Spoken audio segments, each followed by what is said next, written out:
Hello दोस्तों, मैं doctor pharmacist CN गजबीर स्वागत करता हूं मेरे इस चैनल CN मेडिसिन इन्फो में। हेलो दोस्तों, ये हमने सीरीज शुरू करी है। आज के वीडियो में हम थर्ड मंथ के बारे में बात करेंगे।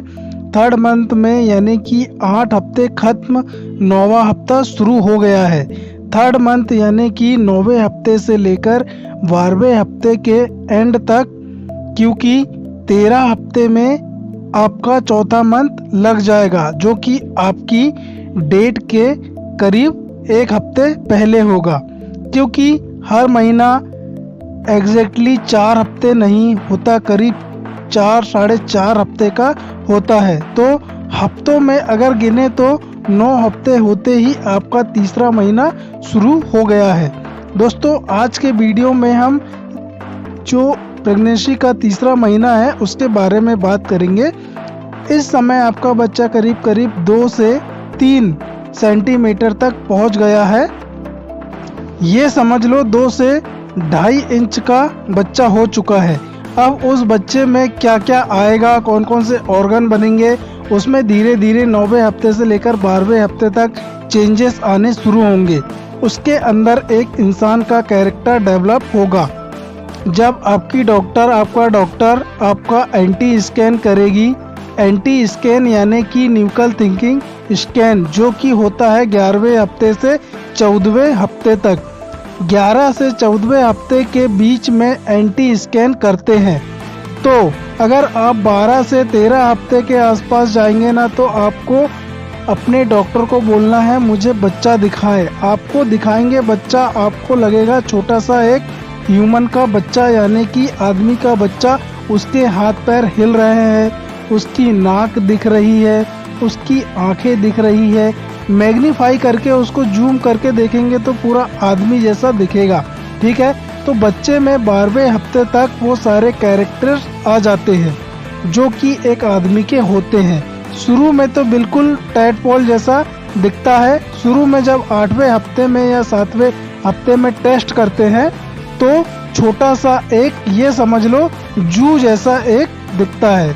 ठीक है, और डॉक्टर बोलते हैं ये बच्चा है। आपको समझ में नहीं आता कहाँ है बच्चा, कुछ नहीं दिखता। ठीक है, अब इस बच्चे में छोटे छोटे नाखून भी आ रहे हैं, छोटी छोटी उंगलियां आ रही हैं, छोटे छोटे हाथ, दोनों ऊपर वाले हाथ, नीचे वाला हाथ, फोर आर्म और अपर आर्म दोनों डेवलप हो रहे हैं। इसी तरह से ऊपर वाला पैर, पैर घुटने के नीचे वाला पैर, उसके छोटे छोटे पैर ऐसे ऐसे हिल रहे हैं। आप उसके छोटे छोटे तलवे भी देख सकते हैं, और इवन पैरों की उंगलियां, जिसको कि हम टोज कहते हैं, वो भी हल्के हल्के हिलती हुई देख सकते हैं। तो इस बच्चे में वो पूरे आदमी वाले कैरेक्टरिस्टिक आ गए हैं, जिसको क्योंकि देख के हम बोल सकते हैं कि आदमी का बच्चा है। ठीक है, साथ में आईज बड़ी हो रही है, आई वॉल बन रही है, मैंने बताया नाखून बन रहे हैं, उसके छोटे छोटे कान भी डेवलप हो रहे हैं। कान यानी कि जो ईयर के लोब्स होते हैं, ऊपर वाला पिन्ना, ये भी डेवलप हो रहा है, जो कि अगर बहुत ज़्यादा बड़ी मशीन है और मैग्नीफाई करके डॉक्टर दिखाएंगे तो आप देख सकते हैं। अब एंटी स्कैन क्यों करते हैं? एंटी स्कैन 12 से 13वें हफ्ते में करते हैं, क्योंकि डाउन सिंड्रोम से बच्चे को बेसिकली हम चेक करते हैं कि बच्चे में डाउन सिंड्रोम तो नहीं है, क्योंकि एक बहुत ही इम्पोर्टेंट फैक्टर होता है। बच्चे की नेक की स्वेलिंग यानी कि जो पीछे की न्यूक्लियर थिंकिंग है, जो कि इडिमा होता है, और नेक और सब क्यूटेनियस टिश्यू का उसको हम मेज़र करते हैं, और उसका क्राइटेरिया 2.5 mm से वो कम होना चाहिए। 2.3 से 2.5 अलग अलग क्राइटेरिया है, बट मैक्सिमम 2.5 से ऊपर नहीं होना चाहिए। साथ ही में बच्चे की, क्योंकि नाक भी बननी शुरू हो जाती है, ये जो नोजल बोन होती है उसको हम मेज़र करते हैं, मेज़र नहीं करते हैं, इसको हम देखते हैं कि दिख रही है कि नहीं। तो कई सोनोग्राफी में डॉक्टर कह देते हैं कि बच्चे की नाक की हड्डी दिख नहीं रही है, यानी कि वो ओसिफाई नहीं हो रही है। ओसिफिकेशन यानी कि किसी भी हड्डी को देखने के लिए सोनोग्राफी में, एक्सरे में उसका ओसिफिकेशन जरूरी है, उसके अंदर कैल्शियम डिपोजिशन जरूरी है।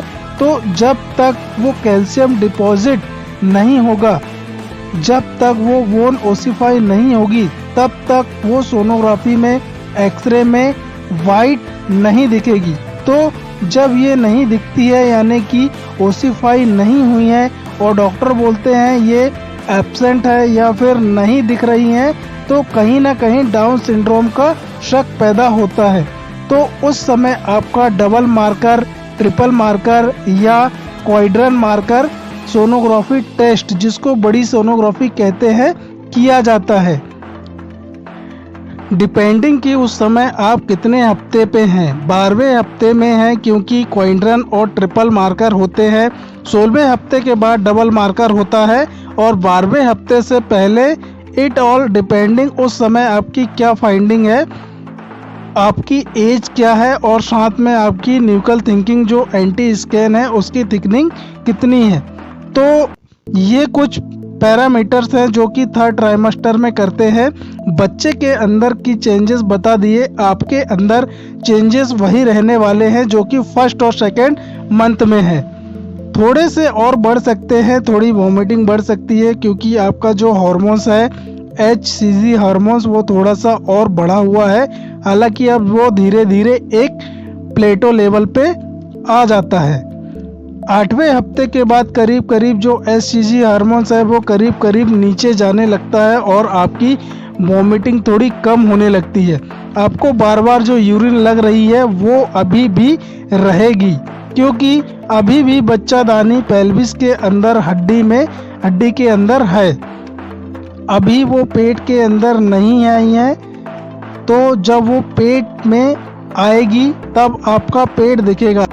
तो जो पतली लेडीज है उनको लगता ही नहीं 3 महीने तक की वो प्रेग्नेंट है। 4-5वें महीने से उनका हल्का सा पेट बाहर आता है। तो इस महीने में भी आपको थकान लगेगी। आपकी ब्रेस्ट के अंदर जो मैंने चेंजेस बताए थे, छोटे छोटे ट्यूबरकल्स आ जाते हैं जो आपके निपल्स के चारों तरफ का एरिया होता है, एरियोला होता है, उसके अंदर ब्लैकिश जो है वो एरिया थोड़ा बढ़ जाता है। उसके अंदर छोटे छोटे मोंटगोमेरी ट्यूबरकल्स आ जाते हैं जो कि निपल्स के बेसिकली जो डक्ट्स होते हैं। तो दोस्तों ये पूरा वीडियो था दोस्तों, थर्ड मंथ जो प्रेगनेंसी का होता है उसमें क्या क्या चेंजेस आते हैं, कौन कौन से ऑर्गन्स बनते हैं उसके बारे में। प्रेगनेंसी की एक सीरीज स्टार्ट किया हूँ दोस्तों। तो ये थर्ड मंथ था दोस्तों। आगे आपको 4 month, 5th month, 6th month, 7th month, 8th month और 9th मंथ की जो है सीरीज कंटिन्यू आपको मिलेगी। आप वीडियो को पूरा देखिएगा और चैनल को सब्सक्राइब करिएगा पूरी सीरीज देखने के लिए। उम्मीद करता हूं दोस्तों कि मेरे द्वारा दी गई जानकारी आपको अच्छी लगी होगी, मेरा वीडियो आपको अच्छा लगा होगा। मेरा वीडियो आपको अच्छा लगा तो प्लीज़ आप मेरे वीडियो को लाइक करें, शेयर करें, कमेंट्स करें।